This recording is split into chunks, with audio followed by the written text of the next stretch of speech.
Good evening. This is Luke Thomas, Holmquist here at the Earthquake Forecast Center. It is 9:51 in the evening on Tuesday, September 14th, 2021. 9:51 p.m. Tuesday, September 14th, 2021. And we've got a lot to cover. We haven't done a video in a few days, so we want to let you know what's happening. First of all, let's go over to some of the significant quakes that have happened. We had this 5.8 earthquake hit southwest of Tokyo. And you can see on the Tokyo forecast here, it was right on this spike in risk right here on the 14th in the morning, that 5.8 right there. Also, we had a 4.9 that hit up in northeast of Anchorage, and that happened when this was peaking right here in the evening of the 13th is when that 4.9 hit on this spike in risk when it was at 100% risk.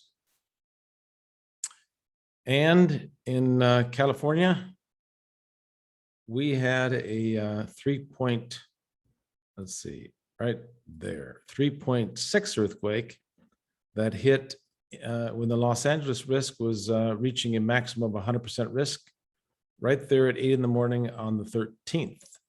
Almost exactly on time that one was there, 3.6. And then we also had a 3.8 earthquake that hit here southeast of San Francisco. And you can see the risk level in San Francisco peaked right here at about 82, 83%, right when that quake hit just past midnight on the morning of the 14th. So this forecast model is really doing well, and we're always making improvements to it.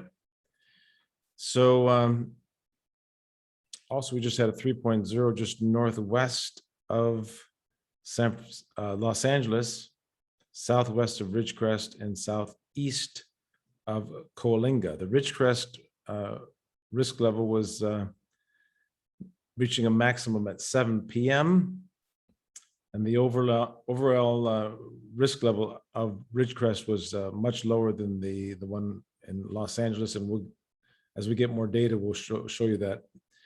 But this peaked at 7 p.m. when this 3.0 quake hit at right around 7 p.m. northwest of LA. So they kind of work in conjunction with each other. All right, let's go to the Alaska forecast first, and we'll just go over the graphs real quick here. 4.9 hit on this spike in risk here. A 3.8 is likely late on the 14th at around 11 p.m. Alaska time. We should get about a 3.8 at that time. 4.4 is likely on about 11 o'clock in the morning on the 16th of September.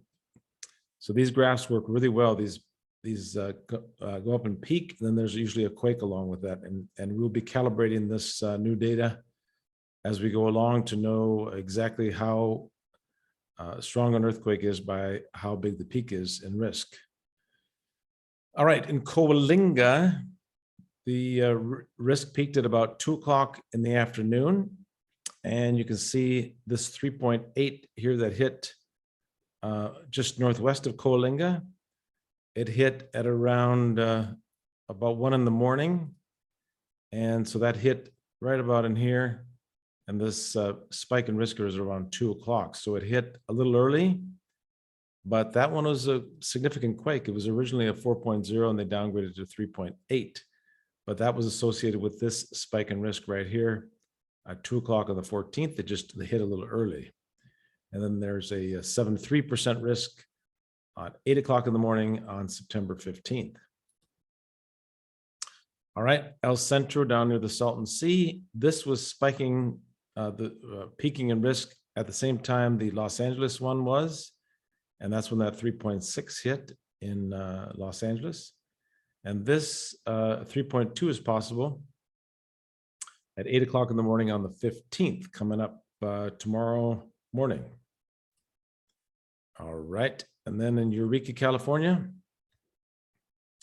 like I said earlier, cities in the same state will kind of be in conjunction with each other. This is a 3.6 hit exactly at the same time the Eureka, California, Northwest California was peaking. Here's a 74% risk at 11 p.m. coming up tonight. So that's another peak, a 74% risk in the Eureka area. So you can go to quakeprediction.com right here, and you can check out a city that's close to you. Los Angeles, there was that 3.6 that hit at 8 o'clock in the morning on the 13th. 3.0 earthquake is likely at about 1 in the morning coming up on the 15th. Tomorrow, in a few hours from now, about 1 in the morning, another 3.0 is possible at that time, 1 in the morning on the 15th. And Ridgecrest. All right, let's back this up here a second. So Ridgecrest, you see a small peak here at 8 in the morning. On the 13th was when that 3.6 hit down near LA. And at this peak here in risk, 7 p.m. on the 14th today is when we had that 3.0 right there. And just before that, there was another 2.9 southwest of Ridgecrest. And then coming up at 7 p.m. tomorrow, 60% risk in Ridgecrest. And San Francisco was even closer in predicting that quake southeast of San Francisco. This was a spike in risk here early in the morning on the 14th when that 3.8 hit southeast of San Francisco. And tomorrow morning at about 6 in the morning, we could get a 4.6 earthquake. This is a very large spike in risk at 6 in the morning on September 15th. Tomorrow morning, 4.6 is possible in the San Francisco Bay. And we just added another forecast. We added Ridgecrest and South Lake Tahoe. 4.6 earthquake is possible 11 o'clock in the morning on September 15th. Tomorrow morning, 11 o'clock in the morning at 4.6 is possible in South Lake Tahoe. All right, let's go around the world here a little bit. Athens, Greece, very strong spike in risk here, late at 10 p.m. on the 16th of September.